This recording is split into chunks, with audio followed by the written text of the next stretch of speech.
Una enfermera recibió un mensaje que cambiaría la vida de otro paciente, y la suya para siempre. Detrás estaba un sistema corrupto liderado por un médico que usaba la salud como moneda de poder.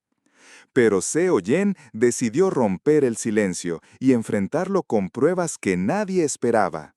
Y ahora escuchen cómo esta historia terminó con justicia, pero no sin cicatrices. En Seúl, cuando el reloj marcaba las 11 de la noche y el hospital Sung Sim comenzaba a vaciarse de visitantes, Han Seo-yen seguía trabajando. Tenía 28 años, llevaba 3 de ellos como enfermera de planta y últimamente hacía turnos dobles casi sin descanso. No por ambición ni por puntos adicionales en su historial profesional, lo hacía porque cada hora extra se transformaba en medicamentos, arroz, facturas de gas y pequeñas esperanzas para su madre. Han Mi-suk, su madre, estaba en la lista de espera para un trasplante de hígado desde hacía más de un año. El diagnóstico había llegado de forma inesperada, como suelen llegar las noticias que cambian una vida. Un chequeo rutinario se convirtió en un ingreso urgente. Desde entonces, Seo-yen vivía dividida entre la sala de cuidados intensivos y su apartamento de una sola habitación, donde una colchoneta en el suelo era todo lo que compartía con su madre enferma. Cada mes, los precios de los inmunosupresores se elevaban como si intentaran probar su resistencia. Ese martes por la noche, mientras desinfectaba la camilla 3B después de un procedimiento de urgencia, su teléfono vibró en el bolsillo de su bata. No solía revisarlo durante el trabajo, pero algo, tal vez la vibración insistente, tal vez el cansancio acumulado, la llevó a sacar el dispositivo. Era un mensaje, anónimo, sin firma, sin contacto previo, solo unas líneas breves. Mueve un nombre en la lista de trasplantes. No te pedimos falsificar, solo activa la prioridad de urgencia para Jung Min-jun. Depositaré el dinero mañana. Seo-yen se quedó paralizada. El mensaje era directo, sin rodeos, pero cuidadosamente redactado para parecer técnico. No pedía borrar a nadie, solo marcar un caso como urgente, una categoría que en muchos hospitales significaba pasar de la posición 12 a la 1 sin necesidad de comité. Ella sabía cómo funcionaba, había visto otras veces cómo un paciente aparecía en quirófano sin pasar por el protocolo completo. Nada se decía, pero todo el mundo entendía que alguien importante estaba detrás. Jung Min-jun, ese nombre no le era ajeno. Había escuchado ese apellido en reuniones internas asociado con donaciones privadas y patrocinios a fundaciones médicas. Era uno de esos VIPs que, aunque nadie lo dijera en voz alta, tenían una llave silenciosa que abría puertas imposibles. Seo-yen bajó la mirada al suelo, como si pudiera encontrar en el brillo de los azulejos alguna pista que le permitiera decidir. Pero lo único que vio fue su propio reflejo, ojeras profundas, mascarilla húmeda, bata arrugada, y el eco de una promesa que había hecho años atrás. Recordó a su padre, Han Dong-gyu, un hombre paciente, mecánico de barrio, que había pasado los últimos meses de su vida en la misma institución, esperando un riñón que nunca llegó. Cada vez que el teléfono sonaba, todos se callaban, pero nunca fue para ellos. Una noche, su cuerpo simplemente no aguantó más. En el informe médico decía insuficiencia multisistémica, pero Seo-yen siempre pensó que lo que realmente se le había detenido era la esperanza. Desde entonces, ella juró que nunca sería parte de ese engranaje que premiaba conexiones sobre vidas. Pero ahora, el presente era otro. El alquiler del Yense había vencido hacía 5 días. La dueña del apartamento, amable hasta ese momento, le había dicho que entendía la situación pero que no podía esperar más. En la farmacia le negaron la receta de Mi-suk por falta de pago. Su prometido, Kang Jung-ho, trabajaba como periodista freelance, pero llevaba meses sin vender un reportaje. Comían arroz con agua, y a veces ni eso. Con la respiración contenida, volvió a leer el mensaje. No tenía remitente, no tenía instrucciones técnicas, solo la sugerencia de que bastaría un clic para que algo cambiara. Guardó el teléfono en el bolsillo con las manos temblorosas. El aire del pasillo le pareció más frío de lo habitual. Se lavó las manos, se puso los guantes quirúrgicos y la mascarilla. Caminó hacia la sala de quirófano como si todo siguiera igual, como si una decisión no estuviera empezando a crecer dentro de ella como una grieta silenciosa. Y mientras ajustaba la luz sobre la mesa de operaciones, no podía dejar de pensar que quizás, solo quizás, el destino que tanto había intentado evitar ya estaba decidiendo por ella. 2 días después del mensaje, Han Seo-yen fue llamada a la oficina del jefe de trasplantes, el Dr. Choi Tae-gon. La cita no tenía explicación en la agenda oficial. Nadie más fue convocado. Al llegar, lo encontró revisando su tablet, como si la reunión fuera un simple trámite más entre tantos casos del día. No toques nada que no te indiquen, dijo, sin levantar la vista. Pero si ves la bandera roja en el expediente de Min-jun, registra la actualización. Nada más. Seo-yen asintió, sin formular preguntas. Lo que acababa de escuchar no era una orden directa, pero lo parecía. Era como si las palabras hubieran sido cuidadosamente elegidas para no dejar huellas, nada explícito.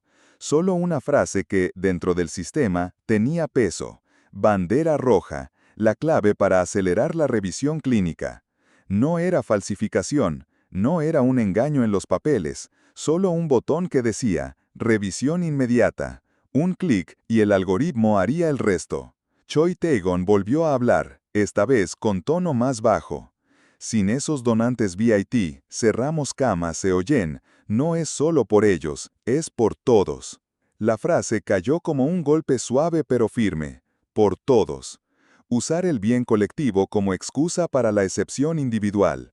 Seo-yen salió del despacho sin mirar atrás.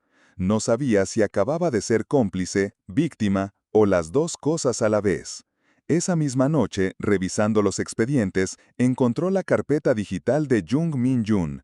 Estaba marcada con prioridad moderada. No era urgente, no tenía riesgo inminente, pero junto a su nombre apareció la pequeña bandera roja, evaluación pendiente. En otros tiempos habría cerrado la pestaña, pero sus manos se movieron solas, casi como un reflejo aprendido. Marcó revisión inmediata y cerró el registro clínico. No hubo luces rojas, no hubo alarma, solo un pequeño cambio en la fila del sistema central. Un nombre pasó al primer lugar, un número de espera desapareció. Al día siguiente, en quirófano, el Dr. Choi la saludó con un leve gesto de cabeza mientras preparaban la sala para el trasplante. Jung Min-jun entró con bata estéril, su padre observaba desde el pasillo, con seguridad privada cerca. Nadie preguntó nada. Todo parecía legal, incluso perfecto. Durante semanas, la vida siguió como si nada hubiera ocurrido. Las salas se llenaban, los pacientes entraban y salían. El hospital seguía funcionando con su ritmo habitual, hecho de horarios, informes y bandejas de medicación. Hasta que una tarde, mientras almorzaba sola en la cafetería, vio el noticiero en la pantalla de la pared. Una vela encendida, una madre sollozando frente a una foto enmarcada. El reportero hablaba con voz neutra. Nam Do-jun, de 17 años, estudiante de Busan, falleció en espera de un trasplante de hígado. Estaba en lista prioritaria, pero no recibió el llamado. Seo-yen dejó caer los palillos sobre la bandeja. La imagen no era especialmente gráfica, ni melodramática, solo dolorosamente humana. La madre del joven, Lee Sun-ja, sostenía la vela como si se aferraba a ella para no desmoronarse. Dijeron que estábamos cerca, que solo era cuestión de días, murmuró frente a las cámaras. No entiendo por qué no lo llamaron. Seo-yen sintió una punzada en el estómago. El informe médico había sido correcto. Su acción no había violado ninguna norma escrita. Pero en su interior algo se quebró. Nam Do-jun había estado justo debajo de Min-jun en la lista antes de la revisión. Y ya no estaba. Esa misma noche, en el departamento, Jun-ho le contó, sin saber, que estaba trabajando en un artículo sobre favoritismos silenciosos en el sistema de trasplantes. Hablaba de algoritmos modificables, de sistemas opacos que daban ventaja a ciertos pacientes. Dicen que hay una puerta trasera en el sistema, comentó mientras revisaba sus notas. Lo llaman optimización médica. Suena técnico, pero en realidad es dinero. Seo-yen, pálida, apenas respondió. Solo murmuró. En enfermería no vemos esas cosas. No era mentira completa, pero tampoco verdad. Horas después, cuando el hospital se apagaba y los pasillos quedaban en silencio, fue al baño del pasillo B. Cerró la puerta, se apoyó sobre el lavamanos, respiró hondo. El estómago se le revolvía. Y entonces ocurrió. un impulso involuntario, seco, que le hizo doblarse sobre sí misma. El reflejo del espejo la mostraba más vieja, más frágil, más sola. Había salvado el techo de su casa, con el techo de otra familia incendiándose. Y el fuego, aunque invisible, había empezado a alcanzarla también. Después de ver la noticia de Nam Do-yoon y escuchar el nombre de su hospital repetido en los titulares, Han Seo-yen supo que no podía seguir como si nada hubiera pasado. Al día siguiente redactó una carta de renuncia. No la escribió con ira ni con dramatismo, solo con una especie de calma helada, como quien entiende que ha cruzado una línea invisible y que no hay manera de volver atrás sin ensuciar aún más los pies. Entregó el sobre a la secretaria del departamento y regresó a su turno, esperando ser llamada, sancionada, liberada, cualquier cosa que pusiera fin al nudo que se había instalado en su pecho. Pero la llamada no llegó ese día, ni al siguiente. 3 días después fue convocada por el doctor Choi Taegon. La oficina estaba a oscuras, iluminada solo por la luz blanca y dirigida de una lámpara clínica que colgaba sobre el escritorio. El ambiente no era de confrontación, sino de extraña familiaridad. Choi la invitó a sentarse sin dureza. Su tono era casi amable. «Sé por qué estás aquí», dijo con voz baja, sin levantar la mirada de su tablet. «Pero escucha bien lo que voy a decirte. Yo no soy el villano de un drama de televisión». Seo-yen no respondió. Estaba demasiado cansada como para interrogar, demasiado consciente de su propio papel como para defenderse. «Si pierdo a los donantes VIP», continuó, «pierdo las salas nuevas, las camas, el equipamiento, los equipos de soporte, y entonces pierdo a 100 pacientes comunes. Lo que hiciste no fue un error, fue parte del sistema, un sistema que existe desde antes que tú y yo llegáramos». Con suavidad, deslizó una carpeta sobre la mesa. Seo-yen la abrió. Había documentos con firmas del comité ético, sellos digitales de aprobación, informes de riesgo y pronósticos clínicos. Todo tenía apariencia de legalidad. Un lenguaje frío y técnico que convertía decisiones humanas en lógica procesable. Está todo respaldado. Si alguien pregunta, fue una reevaluación clínica estándar. Tú solo seguiste el protocolo. Luego se reclinó en su silla, con gesto casi paternal. «Vete a casa, descansa, has trabajado demasiado». Seo-yen no dijo nada, salió de la oficina con el cuerpo recto, pero con la sensación de que algo dentro de ella había comenzado a inclinarse, lentamente, hacia el vacío. Esa noche no volvió directo al apartamento. Tomó un autobús que la dejó cerca del puente Mapo, uno de los más largos sobre el río Han. Caminó en silencio, envuelta en su abrigo blanco de trabajo, mientras las luces de la ciudad se reflejaban en el agua oscura como constelaciones caídas. Cada paso sobre el puente reverberaba con un recuerdo: su padre, Han Dong-yu, en la camilla de urgencias, sudando, pálido. Los murmullos de los médicos: «No hay órgano compatible, ha pasado demasiado tiempo». El día en que, con solo 19 años, tuvo que firmar un documento de defunción. Prometió en ese entonces que si podía, haría las cosas distintas, más justas. Pero ahora solo podía repetir una frase en su cabeza: «Yo lo hice, fui parte de eso». La culpa no era una emoción pasajera, se había convertido en un segundo corazón, palpitando con cada movimiento, con cada silencio. Al volver al hospital, en la sala de descanso, un residente joven, Park Sung-hwan, se le acercó mientras ambos calentaban café instantáneo. «No eres la única», le susurró, mirando al suelo. «El mes pasado, otro enfermero hizo lo mismo. ¿Sabías que el sistema no está controlado solo por el comité? Usan un proveedor privado, Han Sein Data, y el director es Choi Tae-jin, hermano del jefe Choi». Seo-yen lo miró fijamente, no respondió, solo asintió una vez. Todo empezaba a encajar, no era un caso aislado, era una red. Aquella noche, Jung-ho la esperó en casa con una grabadora pequeña sobre la mesa. Sus ojos no eran inquisitivos, eran sinceros. «Seo-yen, estoy por publicar un reportaje. Creo que este hospital está manipulando listas. Lo sé, lo siento. Pero si tú sabes algo, si quieres hablar, yo no publicaré tu nombre jamás». Ella lo miró largo rato, luego bajó la cabeza, cerró los ojos. Y no dijo nada. Al amanecer, sin dejar nota, tomó el primer autobús hacia Busan. No llevó maleta ni maquillaje, solo una vela blanca envuelta en papel de arroz. Al llegar al templo donde se realizaba el velorio de Nam Do-yoon, se quedó en la parte de atrás, lejos de los familiares, entre las filas de vecinos que venían a dejar flores. Esperó hasta que casi todos se habían ido, avanzó lentamente hacia el altar, encendió su vela y la colocó junto a las otras. No dejó nombre, no hizo reverencia formal, y, sin mirar a los ojos de Lee Sun-ja, la madre, murmuró: «Lo siento». No fue un lo siento dirigido a ella, fue un lo siento dirigido al universo, al chico que no conoció, a su padre, a ella misma. Un susurro pequeño, que no cambiaba nada, pero nacía de todo. El aire en Busan tenía sal. No era una ciudad que conociera bien, pero Han Seo-yen no se había perdido al salir del templo.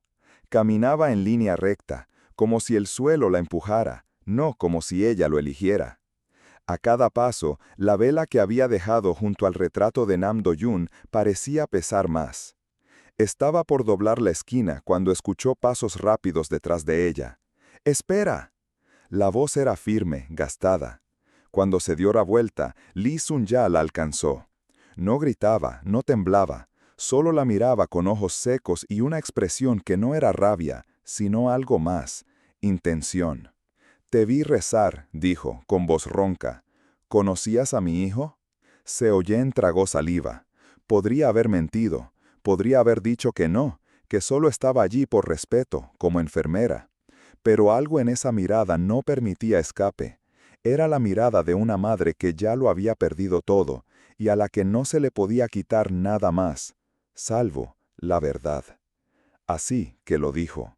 Todo, el mensaje anónimo, el clic, la deuda, su madre enferma, la muerte de su padre esperando un trasplante que nunca llegó, la conversación con el jefe Choi, el nombre de Min Jun.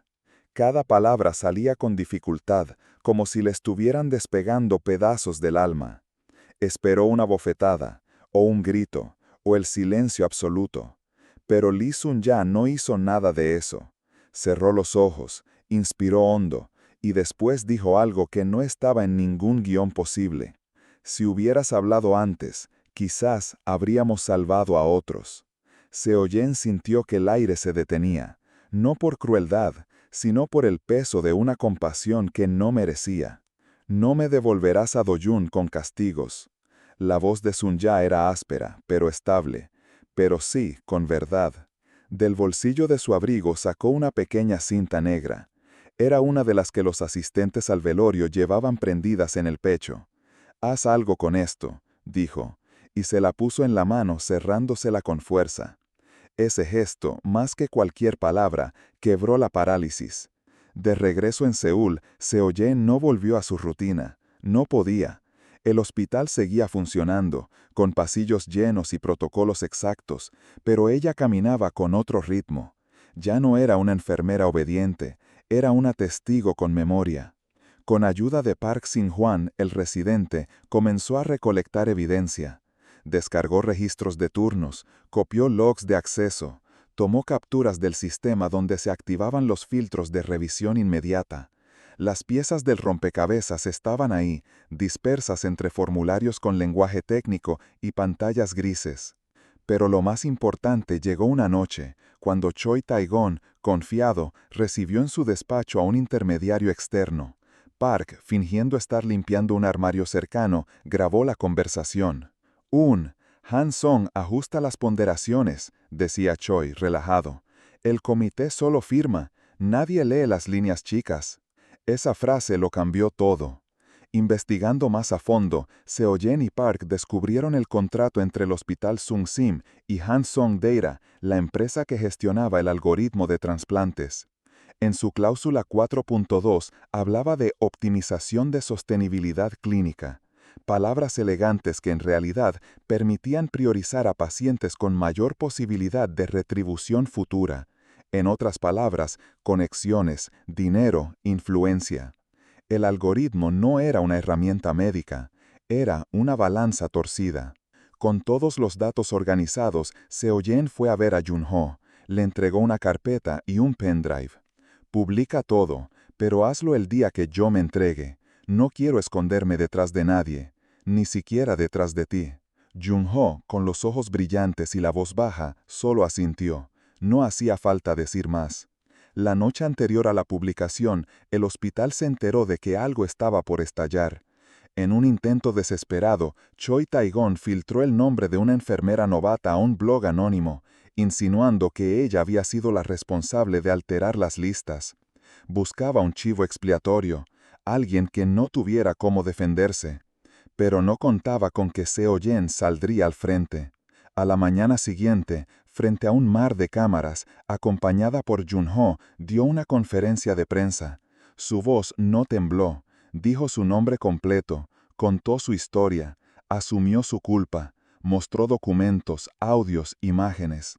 Y luego dijo, «No estoy aquí para pedir perdón, estoy aquí para decir la verdad, porque la verdad también es una forma de justicia». Horas después, el video donde se escuchaba a Choi decir, «Sin VIPs no hay hospital», fue compartido por miles de personas. Las redes ardieron, los medios hablaron, las autoridades tomaron nota. Por primera vez desde aquella noche del mensaje anónimo, lo inevitable caminaba en dirección contraria. Y ella, que una vez solo quiso sobrevivir, había elegido otra cosa, responder con verdad, aunque doliera. Pasaron apenas 2 semanas entre la rueda de prensa y la apertura oficial del caso.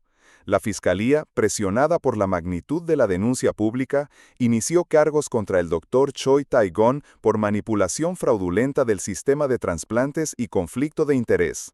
Junto a él, fue imputado el director ejecutivo de Hansong Deira, Choi Tae-jin, su propio hermano, por contratos irregulares y alteración de parámetros clínicos.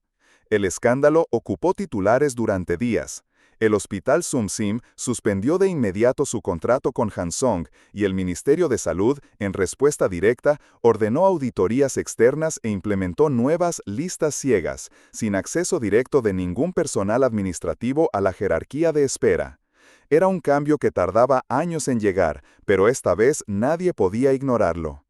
A Seo-yeon no la trataron como heroína ni como criminal, fue juzgada con la ley en la mano y la conciencia sobre la mesa. La justicia reconoció su colaboración activa y su entrega voluntaria, pero también su responsabilidad inicial.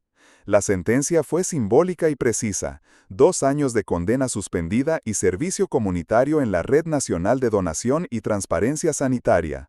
No era prisión, pero tampoco era olvido, era lo justo. Durante la audiencia final, Lee Sun-ja pidió la palabra. Su testimonio, esperado con ansiedad por muchos, fue simple, directo y devastadoramente humano. «No pido cárcel para todos», dijo mirando al juez. «Pido que nadie más reciba un mensaje como el que recibió ella. Que ninguna madre tenga que encender una vela frente a una pantalla esperando justicia en silencio». Su voz no tembló, no buscaba castigo, buscaba prevención, buscaba humanidad. Cuando terminó y regresó a su asiento, los presentes guardaron un silencio que pesaba más que cualquier veredicto. Choi Tae-gon, esposado, pasó a solo unos metros de Seo-yeon al salir de la sala. La miró una fracción de segundo y murmuró casi en voz baja: «Yo también elegí entre males». No lo dijo como excusa, tampoco como confesión, fue una frase de alguien que había dejado de luchar contra el juicio. Una frase que, más que una defensa, sonaba como la cadena que él mismo se había forjado. Pasaron los meses. El país volvió a hablar de otras cosas, los titulares cambiaron, pero para Seo-yeon la vida nunca volvió a ser la misma. Cumplía su servicio comunitario sin uniforme de enfermera, organizaba charlas educativas, talleres con familias, debates con estudiantes de medicina sobre ética y acceso equitativo. No hablaba de su historia si no se lo pedían, no usaba su nombre como ejemplo, pero llevaba una cinta negra siempre prendida a su ropa como recordatorio de lo que no debe repetirse. Un día de otoño, organizó una jornada de sensibilización sobre donación en un pequeño centro cívico en Mapo. Mesas sencillas, folletos plastificados, té de cebada en termos para los asistentes. Kang Jung-ho, ahora con empleo fijo en un medio digital independiente, la acompañaba en silencio, no como reportero, sino como testigo, como alguien que sabía lo que había costado cada paso que ella daba con la cabeza en alto. La vio colocar la cinta negra que le entregó Lee Sun-ja junto a un cartel que decía: «Transparencia salva vidas, el silencio no». Mientras algunos voluntarios doblaban mantas y retiraban materiales, Seo-yeon miró hacia la ventana. Afuera, su madre, Han Mi-suk, le sonreía sentada en una silla de ruedas. Seguía en lista de espera, pero ahora esa lista era pública, vigilada, protegida. Y eso hacía toda la diferencia. Cuando cerró la jornada y apagaron las luces, Seo-yeon se quedó unos minutos más recogiendo los últimos papeles. En el rincón de la sala había una frase pintada en una pancarta de tela colgada desde temprano. No siempre puedes elegir lo que te llega, pero sí puedes elegir lo que haces después. Seo-yeon la leyó en silencio. Por primera vez entendió el título que la había perseguido desde aquella noche del mensaje. El destino no era un golpe ciego, era una decisión sostenida, una verdad que se elige, incluso cuando duele. Y al sostenerla, finalmente respiró sin esconderse.